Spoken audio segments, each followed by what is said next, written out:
السلام علیکم۔ آج کا آرٹیکل ہے فلیش پوائنٹ ناؤ، جہاں پہ پاکستان کی عوام بہت زیادہ جو ہے وہ غصے میں ہے۔ بجلی کے بڑھے ہوئے بلوں نے ملک بھر میں احتجاج کو جنم دیا ہے۔ عوام جو ہے سڑکوں پر نکل آئی ہے۔ انہیں کہتے ہیں کہ ہماری اتنی تنخواہیں نہیں ہے، ہماری اتنی روزی نہیں ہے، ہم پہلے ہی بے روزگار ہیں، اور یہ جو بل ہے انہوں نے کسر نکال دی ہماری، ہم 2 وقت کی روٹی نہیں کھا سکتے ہیں، تو یہ جو ہے 20 ہزار، 30 ہزار، 40 ہزار بل کہاں سے ادا کریں گے۔ تو یہ ایک بہت بجلی گری ہے عوام پہ، پاکستانی عوام پہ، اور اس کو دیکھتے ہوئے IMF جو ہے انٹرنیشنل مانیٹری فنڈ، جہاں سے پاکستان فنڈ لیتا ہے، تو انہوں نے کہا ہے کہ غریبوں پہ اتنا بوجھ ڈالنے کی بجائے آپ امیر جو طبقہ ہے اس پہ ٹیکس لگائیں،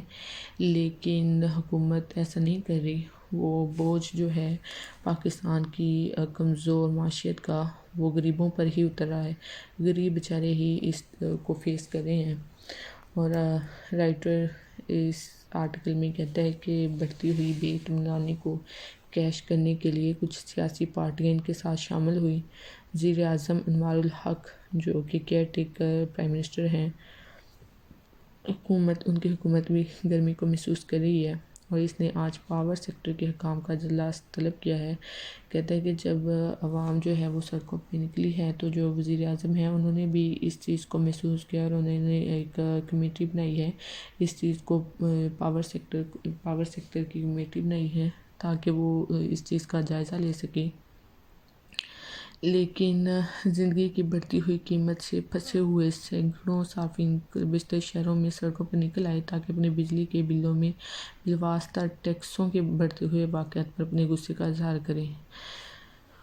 کچھ ریلیف جو کیئر ٹیکر پرائم منسٹر ہیں، انہوں نے کچھ ریلیف فراہم کرنے کا راستہ کہہ رہے تھے کہ وہ تلاش کریں گے کہ کچھ ریلیف دیں، لیکن پھر جب وہ ختم ہوئی ہے پاور سیکٹر کی کمیٹی کے ساتھ ان کی میٹنگ، تو وہ کہہ رہے ہیں کہ ہم کچھ ریلیف دیں گے لیکن کچھ دیا نہیں۔ کیسے، یہ ابھی تک واضح نہیں ہے۔ نگرانوں کے پاس موجودہ IMF پروگرام کے مالی اہداف پر سمجھوتے کے بغیر مہنگائی سے یہ جو IMF سے قرضہ لیتے ہیں ان کی کنڈیشنز، شرائط ہوتی ہیں کہ آپ جو ہے وہ بجلی کے بل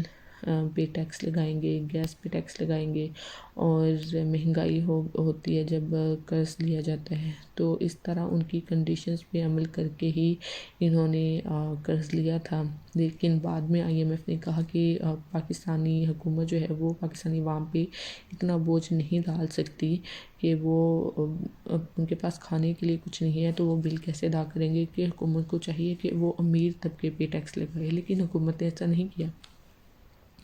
کہتا ہے کہ دوسری طرف وہ بڑھتی ہوئی چوری اور بجلی اور گیس کے شعبے میں ہونے والے نقصانات پر قابو پانے کے لیے توانائی کے شعبے میں اصلاحات کو نافذ کرنے میں مکمل طور کہتا ہے کہ جو بجلی چوری ہو رہی ہے، گیس چوری ہو رہی ہے، اس کو قابو پانے کے، اس کے نقصانات پر قابو پانے کے لیے وہ ناکام رہی ہے حکومت۔ اس کو جو اتنی بجلی چوری ہو رہی ہے، گیس چوری ہو رہی ہے، اگر اس پہ قابو پا لے حکومت تو پاکستان کو بجلی کی شارٹیج اور گیس کی شارٹیج فیس نہ کرنا پڑے،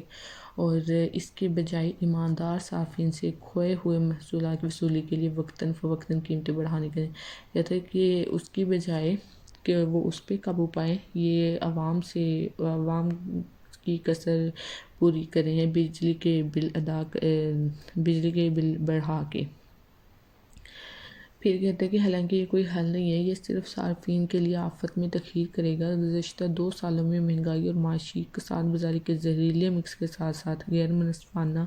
ٹیکس پالیسیوں نے نگرانوں کو نئے دباؤ میں کہتے ہیں کہ یہ جو ٹیکس پالیسیز ہیں، گیس پہ 45% ریسنٹلی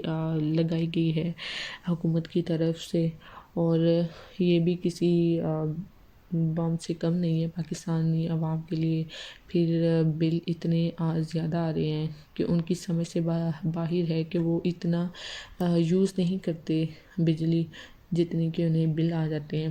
پھر کہتے ہیں کہ مہنگائی جسے غریب متوسط آمدنی والے خاندانوں پر سب سے زیادہ رجت پسند ٹیکس سمجھا جاتا ہے 28% سے اوپر برقرار ہے۔ ایندھن اور ایشیائی خود کہتے ہیں کہ مہنگائی ایک الگ سائڈ پہ ہے، بجلی کے بل الگ ہیں، گیس کے بل الگ ہیں، اور جو کنزیومر ہے وہ بے روزگار ہے، اور حکام کی جانب سے اپنی خراب مالیاتی اور ٹیکس پالیسیوں کو تبدیل کرنے کہتا ہے کہ جو حکومت ہے اسے اپنی ٹیکس پالیسیز کو بدلنا چاہیے، اور امیر طبقے پہ یہ ٹیکس پالیسیز لاگو کرنی چاہیے۔ انہیں بجلی پہ جو امیر طبقہ ہے ان کی بجلی فری ہے، جتنے بھی یہ گورنمنٹ کے آفیسر ہوتے ہیں ان کی بجلی فری، گیس فری، لیکن جو غریب ہے، جو پہلے ہی غریب ہے، بے روزگار ہے، اپنی زندگی سے تنگ ہے، اس کو جو ہے وہ ڈبل ٹیکس لگایا جاتا ہے۔ تو آج کا آرٹیکل یہی تھا، نیکسٹ آرٹیکل میں ملیں گے انشاءاللہ، تب تک کے لیے اللہ حافظ۔